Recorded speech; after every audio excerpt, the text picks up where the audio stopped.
இன்னைக்கு நம்ம MR learning Tamil சேனலில் என்ன வீடியோ பார்க்க போகிறோம் அப்படின்னா வந்து 7th சயின்ஸ் வீடியோ. 7th சயின்ஸில் இருக்கிற இம்பார்ட்டண்டான கொஷின்ஸ் எல்லாமே வந்து இனிமேல் வரப்போகிற வீடியோஸில் வந்து நம்ம பார்க்கலாம். 6th வந்து first term, second term, third term இந்த மூணுலையும் வந்து எல்லா இம்பார்ட்டண்டான கொஷின்ஸையும் வந்து நம்ம ஃபுல்லாக வந்து கவர் பண்ணியிருக்கோம். அதோட வீடியோஸ் வேணா பிளேலிஸ்ட்டில் போய் செக் பண்ணி பாருங்கள். இன்றைக்கி இருந்து வந்து 7th வீடியோஸ் வந்து நம்ம சேனலில் வந்து வரும். சேனலை சப்ஸ்கிரைப் பண்ணிட்டு பக்கத்தில் இருக்க பெல் ஐக்கானை வந்து ப்ரெஸ் பண்ணிவிட்டு ஆல் அப்படின்றத ப்ரெஸ் பண்ணிக்கிட்டிங்கன்னா டெய்லி போடுற எல்லா வீடியோஸும் வந்து உங்களுக்கு நோட்டிஃபை ஆகும்.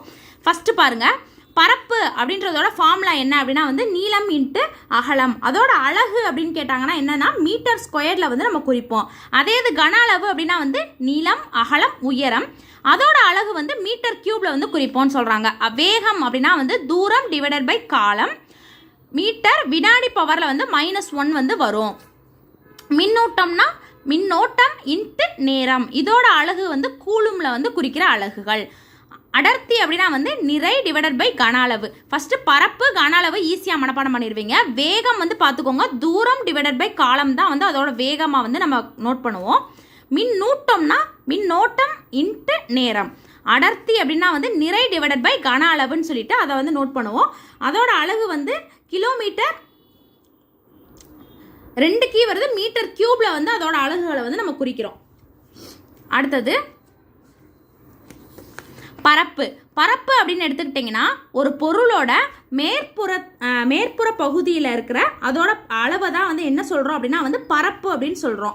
இப்போ ஒரு வீட்டு மனையோட பரப்பை கண்டுபிடிக்கிறதுக்கு வந்து அந்த பரப்பை தான் இந்த மேலே வந்து நம்ம படித்தோம்ல அதையே வந்து எக்ஸ்பிளைன் பண்ணி கொடுத்துருக்குறாங்க.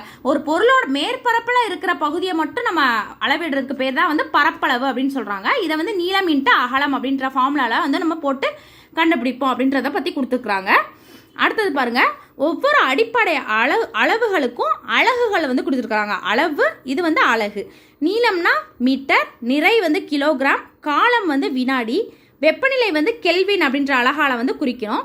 மின்னோட்டம் வந்து ஆம்பியர், ஒளிசெறிவு வந்து கென்டிலால குறிப்போம். பொருளோட அளவு வந்து மோல் அப்படின்ற அளவில் வந்து குறிப்போம் அப்படின்னு சொல்கிறாங்க.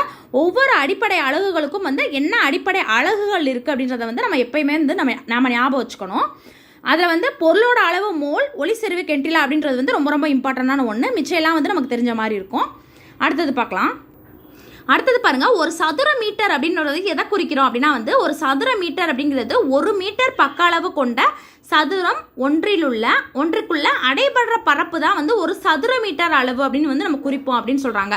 சதுர மீட்டர் அப்படின்னா வந்து என்னன்னு தெரிஞ்சுக்கணும். 1 மீட்டர் பக்க அளவு கொண்ட சதுரம் ஒன்றுக்குள்ள அடைபடுற பரப்பை தான் வந்து நம்ம சதுர மீட்டர் அப்படின்ற பரப்பளவால குறிக்கிறோம் அப்படின்னு சொல்றாங்க. அடுத்தது பரப்பளவு அப்படிங்கிறது வந்து சதுர மீட்டர்ல குறிக்கப்பட்டா பரப்பு வந்து சதுர வடிவமா இருக்க வேண்டிய அவசியம் இருக்காது. இதை வந்து கூற்று காரணத்துல வந்து நம்ம கொடுத்து கேட்பாங்க. ஒரு சதுர மீட்டரோட அதை கொடுத்துருவாங்க. அடுத்து சதுர மீட்டர்ல இருக்கிற எல்லா பரப்பும் வந்து சதுரமா இருக்கணுமா அப்படின்னு கேட்பாங்க. அந்த மாதிரி இருக்க வேண்டிய எந்த ஒரு அவசியமும் கிடையாது. அடுத்தது கன அளவுல ஃபார்முலா பார்த்தோம்ல, அடிப்பரப்பு இன்ட்டு உயரம் அல்லது நீளம் இன்ட்டு அகலம் இன்ட்டு உயரம். இதுதான் வந்து கன அளவோட ஃபார்முலா. கன அளவு அல்லது பருமன் அப்படின்னாலே என்ன அப்படின்னா வந்து முப்பரிமாணம் கொண்ட முப்பரிமாண பொருள் வந்து ஆக்கிரமிச்சுக்கிட்ட இடம் பேரு தான் வந்து கன அளவு அப்படின்னு சொல்றோம். அந்த கன அளவை வந்து எப்படி குறிப்போம்னா மீட்டர் கியூப் அப்படின்ற அலகால வந்து குறிப்போம். அடுத்தது பாருங்க, திரவங்களின் பருமனை அளக்க நிறைய அலகுகள் வந்து வேறு சில அலகுகள் வந்து பயன்படுத்தப்படுது.